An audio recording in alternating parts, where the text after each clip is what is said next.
Abavubuka bano abagamba nti tebalina mirimu bagenze okutuuka ku paaka ya Birole na Teete we babadde bategese olukungaana lwabwe nga poliisi yatuuse ddamu. Lwaki twefuulira?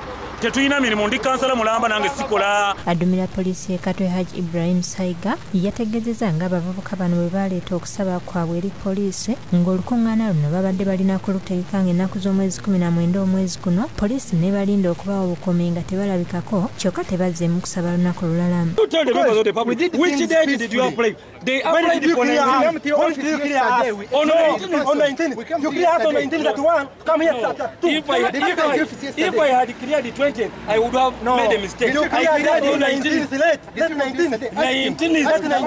We communicated to the same office that we have changed to 20th. He cleared us on 19th, instructing the OC whom I went to, and the OC assured us for cooperation. Abavubuka batuuse olwo ne batandika okuwanyisiganya ebisongovu ne poliisi nga bwe balangira Saiga obukuusa ate nga yakava kamu.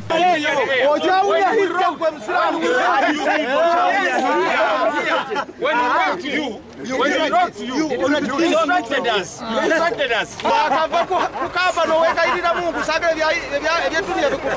Baleese emmotoka okuli ebizindaalo bye babadde bagenda okukozesa kyokka poliisi ne bagaana okubiyingizaamu. Poliisi yagoberedde emmotoka y'ebizindaalo ng'erowooza nti yabadde egenda waka n'okkiza Besigye nga y'omu ku be basuubira nti yabadde agenda kwetabamu.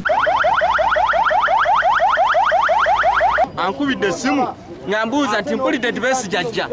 Ne mubuuza Besigye muyeekera mutujju bw'abanga ajja kulaale kirina buzibu. Bino bijjidde mu kiseera ng'adumira poliisi mu Kampala n'emiriraano Haruna Issa Abirye olunaku lw'eggulo yalabudde abantu obuteetaba mu misinde egitegekebwa abavubuka bano ku bbalazamu. Emisinde gye bayita abantu nti bajje ku American Embassy tegijja kubaayo. Ismail Nsubuga yakusakidde eggulu eno ku Bukedde TV1.